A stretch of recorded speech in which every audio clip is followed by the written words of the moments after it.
يا صباح الفل والياسمين على احلى متابعين في الدنيا. وحشتوني كتير كتير. مين فينا مش بيحب البطاطا سواء كانت مسلوقة او مشوية؟ وصفتنا النهاردة وصفة مميزة للبطاطا. بصراحة بقى انا بحس ان الوصفة دي مميزة جدا جدا للبطاطا. بطاطا بالبشاميل، يعني حاجة كده متنغنغة بقى كده في اللبن والسكر والسمنة والقشطة. يعني ما اقدرش اقولك على القيمة الغذائية العالية. يا سلام بقى كده لما تاخديلك طاجن بطاطا بالبشاميل في البرد، ده يدفيكي وفي نفس الوقت هيغذيكي. بصي الجمال والحلاوه دي، ما اقدرش اقولك على طعمها الخطير. ما تنسيش بقى كده وانت بتتفرجي عليا تشتركي في القناه وتعملي كده لايك حلو منك، ولو انت جديده واول مره تتفرجي عليا ما تنسيش تفعلي زر الجرس علشان يوصلك كل جديد مني. معايا هنا كده كيلو وربع من البطاطا. اول كميه اللي انت هتعمليها، امسكيها كده بقى، انقعيها، سيبيها كده حوالي 10 دقايق كده منقوعه. بعد كده امسكيها غسليها غسله كويسه لغايه ما تبقى معاكي نضيفه وفله بالشكل ده. امسك بقى كده البطاطا بتاعتي اقشرها كلها تقشير كويس. بعد كده اديت لها شطفه كويسه تحت الحنفيه وابتدي ان انا اخرطها. خرطيها كده مكعبات سميكه شويه مش رقيقه.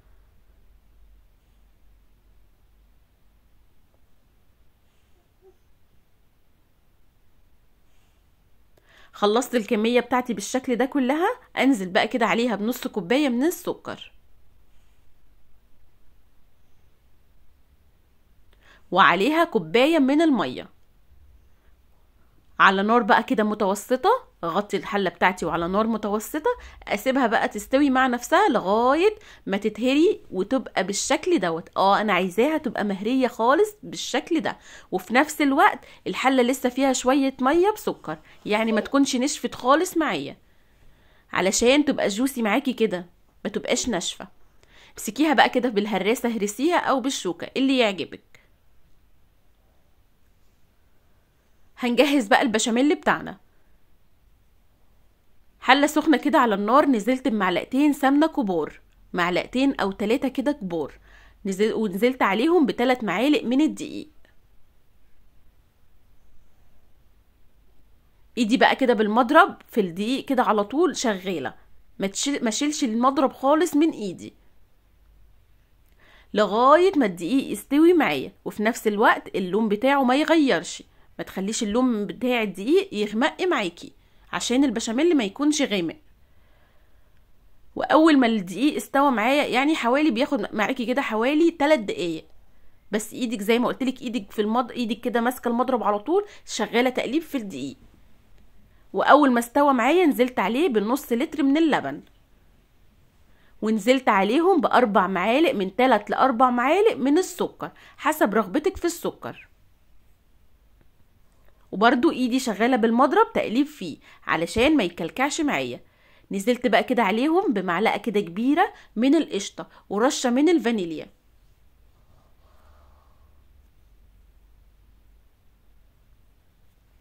لغايه ما البشاميل استوى معايا. قوام البشاميل بيبقى معاكي نفس القوام ده، لا تقيل قوي ولا خفيف قوي، القوام المظبوط ده.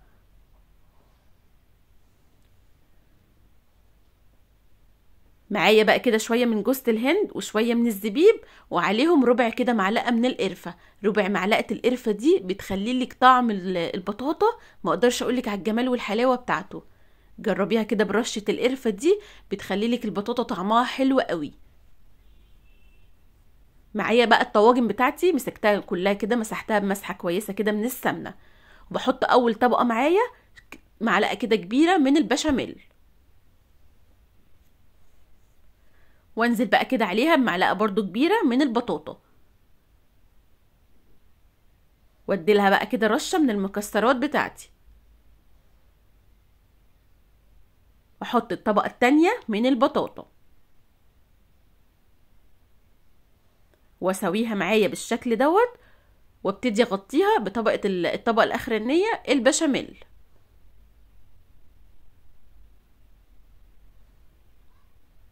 جربي البطاطا بالطريقه دي وهتعجبك قوي قوي قوي.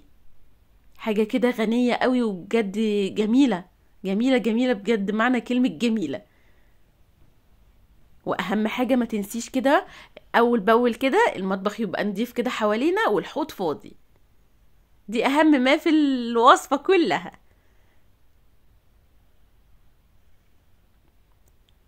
مسكت بقى كده الطواجن بتاعتي زي ما قلتلك كده، مديها لهم مسحة كويسة كده من السمنة، وحطيت اول طبقة كده من البشاميل، وبعدين طبقة من البطاطا، وطبقة المكسرات، وتاني طبقة البطاطا.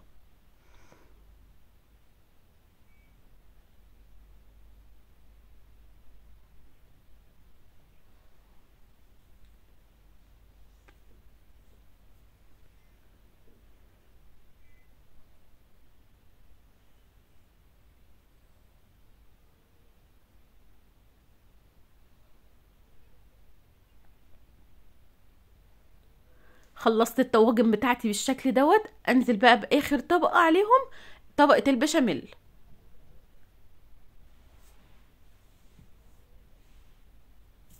بص البشاميل اللي معانا كريمي ومفيش فيه اي تكتلات خالص ازاي دوت، علشان ايدينا في البشاميل اول باول ماسكه ايد كده، ماسكه المضرب بتقلب على طول، ما تشيليش كده ايدك خالص من البشاميل علشان ما يكلكعش معاكي.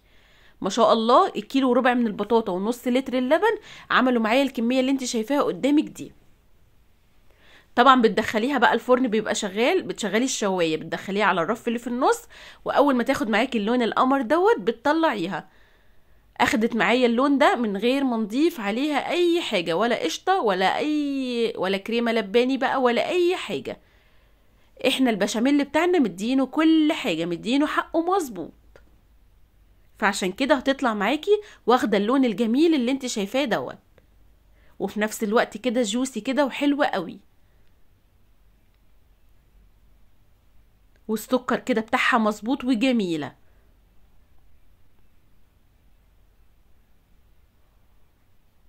انا بصراحه ما قدرتش امسك نفسي، اول ما طلعت كده من الفرن على طول صورتها، ومسكت بقى كده الطاجن الجميل اللي انتوا شايفينه دوت، وعلى طول جربي بقى البطاطا بالبشاميل بالطريقه دي وهتعجبك قوي قوي قوي، وصحتين وهنا على قلوب.